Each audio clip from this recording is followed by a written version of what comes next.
Good evening, and welcome to this week's episode of Tuesday Night Talks, where I talk to you about a topic. This week's episode, as promised last week, is about wonder, and I'll be arguing tonight that you lose wonder as your years go on. Now, I'd like to start off with a lyric from the Daniel Powter song from 2005 called Bad Day. Now the song is about, having a bad day. But I like to focus on the lyrics from the first verse, which go, quote, "Where's the moment we needed the most? You kick up the leaves and the magic is lost.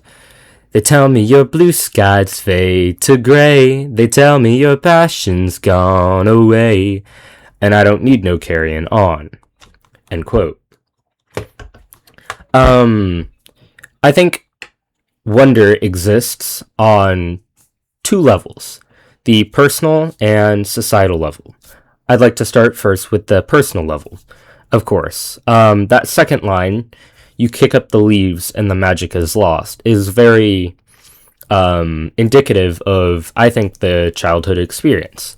When you're a young child, obviously you don't understand as much as a grown person does, and the world seems so much bigger, both physically, of course, because you're small, but it seems much grander and full of awe, right?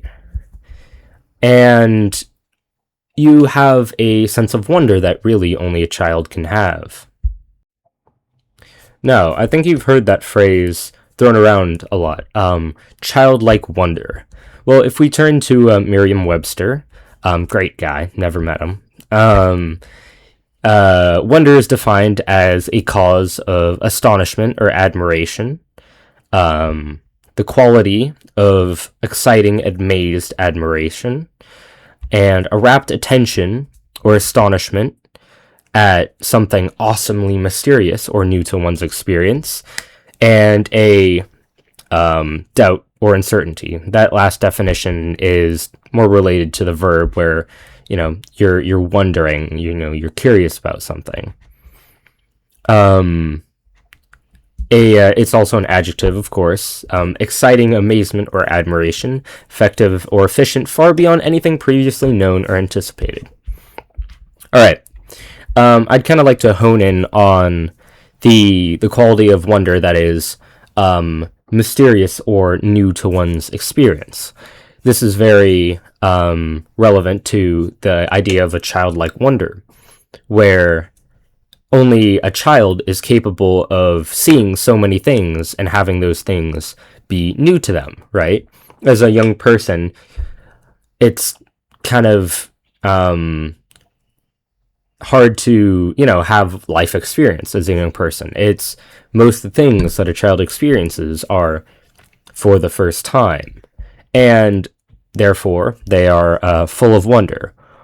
But it's not just, at least for me, it's not just experiencing things for the first time. When I think of a child who is full of wonder, they are amazed at the simple things. And this kind of ties into the broader societal quality of wonder. I'd like to preface this by saying that ancient civilizations we're full of people, right? Same as you and me. And obviously we don't fully understand them, but the one thing that we do know for a fact, of course, is that they were people, and they have the same perspectives as us. But when you go back in time, well, obviously, only I can go back in time. I'm kidding, of course. But when you look back and you read through the old mythologies and such, even when you look at religion, you read all these stories explaining the world.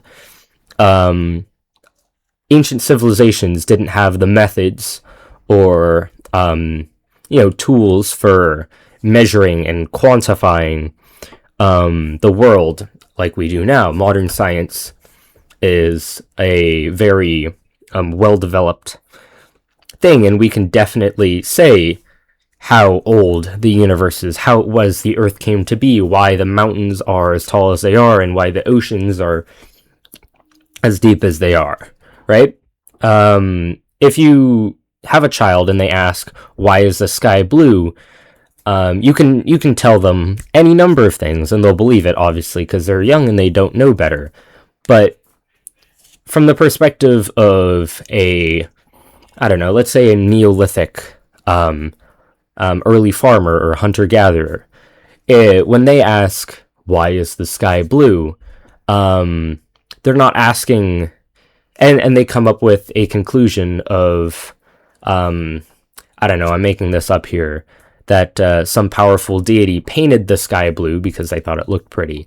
That is kind of easy to poo from our modern sensibility, right? All these creation myths, the idea that some powerful being or race or entity created the world as we know it and is responsible for the rules that govern reality is, especially from a secular perspective, very easy to demean. And I can definitely understand where people, or how people would come to that conclusion, but maybe we ought to reframe our thinking, which sounds very corporate when I say it, but no, we really ought to put ourselves in the shoes of these older civilizations, maybe put ourselves in the sandals or moccasins of these people, and look at the world through their eyes. Occam's razor, if you're not familiar with it, dictates that the most likely explanation is most likely the explanation, right? Maybe not the first thing that comes to mind, but the most logical explanation is often the correct one. For imagine you have no knowledge of science at all. You have no ways to, measure the age of the earth or how people came to be or any of these numerous wonders of the world and, the immensity of creation. It's very easy to come to the conclusion that, of course, someone more powerful than me and you is responsible for it. Occam's razor very well can dictate that someone was responsible for all of this the way it is. And it really is a logical explanation. And I dare say that it's the more wonderful, not wonderful, but the explanation that's more full of wonder, right? To have these mythologies and these less concrete explanations, I think it is very powerful. Now, going back to the topic, or my thesis, we lose wonder as time goes on. As a child, you lose wonder when you learn that the reason the sky is blue is because of, refraction of light through the water vapor in the air. It absorbs and diffuses all wavelengths of light except for blue ones and such. But you can no longer believe the things that you once did. You lose the sense of wonder that you had when you couldn't quite explain it, right? I think the same kind of goes for society as a whole. Humans have a very innate drive to categorize things, to quantify things, to count, to sort, to place things into structures, very neat ways for us to process and comprehend things. That's what science is. Science is organized knowledge, at least according to Herbert Spencer. I really do feel like a hypocrite. Always got to throw in the quotes, but I agree with him wholeheartedly. Science is organized knowledge. It's our centuries-long quest to sort the world and make sense of it. But have we done so at the cost of our wonder? right? Have we killed the magic? Have we kicked up the leaves and lost the magic that is the world around us? Has science rendered us incapable of appreciating the beauty of nature? I don't know, is it? Is nature any less beautiful because we understand how it works? Obviously, my thesis for tonight is that yes, it is. Again, as a child, it's not that you're gullible, but you simply don't understand the world is a more magical place. And once you understand how it works, you've kind of broken that spell, right? You're not your passion for wonder, but not your capacity either, but your drive to kind of come up with your own answers is kind of killed when you're told the way it is. And maybe science has done the same thing for society as a whole. Things are less, why would you have a fantastic explanation when you can have a practical explanation? It's taking the fun out of it. Going back to the song, yeah, they tell me your passion's gone away, and I don't need no carrying on. Again, I feel like I'm, taking this a bit out of context, but you do somewhat lose your passion for discovery, for wonder, for curiosity when you're told the way things are. And I think wonder, having that innate sense of wonder, is really instrumental in learning anything, right? If you're not able to come up with your own conclusion, then what's the point of learning? Now, I understand that coming up to your own conclusion can be maybe not dangerous, but you could come up with an incorrect conclusion. But I feel like the role of science and education, especially scientific education, is to give you the tools to come up with your own conclusion and be rigorous to the point that the conclusion that you come up with is the correct conclusion, right? Let's take, for example, flat Earth, right? It's kind of a classic, very easily debunkable thing. There's, dozens of ways that you can, concretely prove yourself that the Earth is, in fact, not a disk.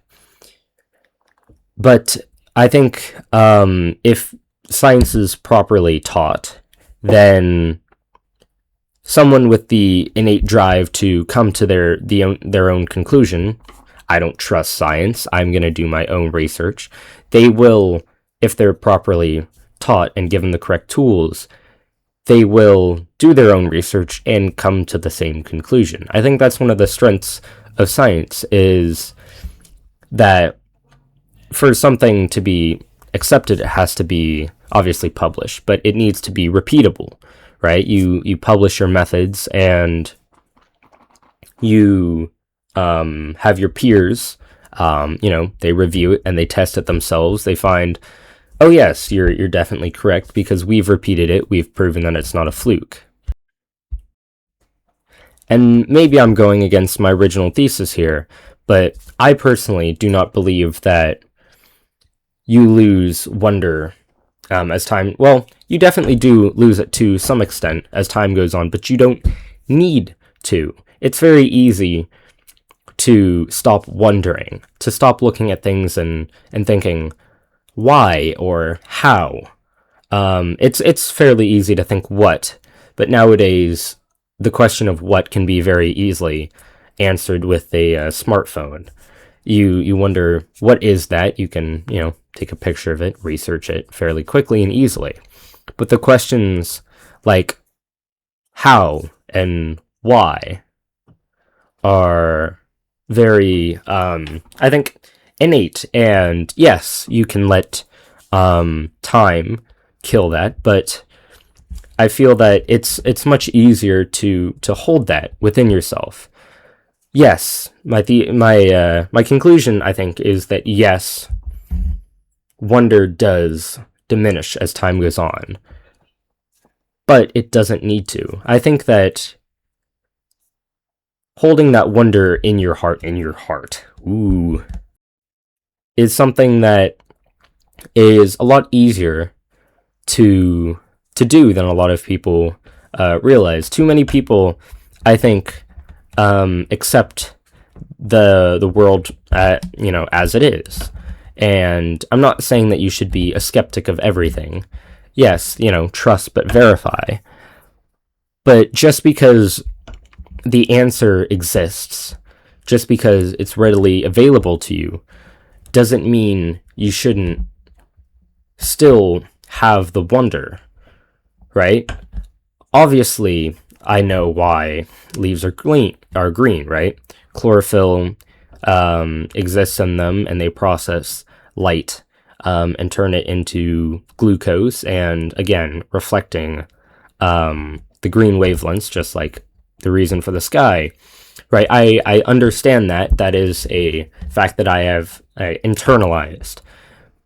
But it doesn't stop me from having the wonder as I walk through a grove of dogwood trees. Top 3 trees, by the way. Mwah, magnificent. I love dogwood trees because they have a very interesting dappling effect. As the sunlight hits their leaves, it passes through the leaves. They're fairly thin and creates this beautiful green dappling effect on the forest floor. Walking through any grove of dogwood trees is still, for me, a grown man, a magical experience. I know why that is. But it doesn't mean it has any less wonder.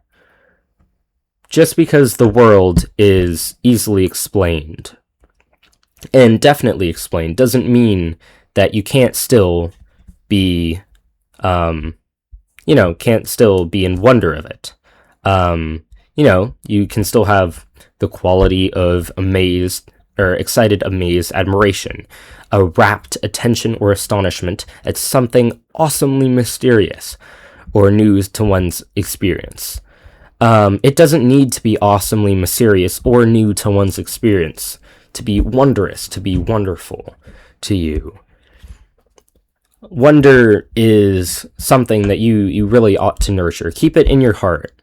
Go outside and admire the very everyday things, the things that you take for granted, the things that you intrinsically understand, the things that have been, that you can rattle off the reasons why and how off the top of your head. The things that you never give a second thought. Pause for a moment. Maybe I ought to start giving homework after these talks, but if I were to give homework, it would be to take those extra moments, stop, admire them, and to have wonder. Thank you. This has been Tuesday Night Talks. Good night.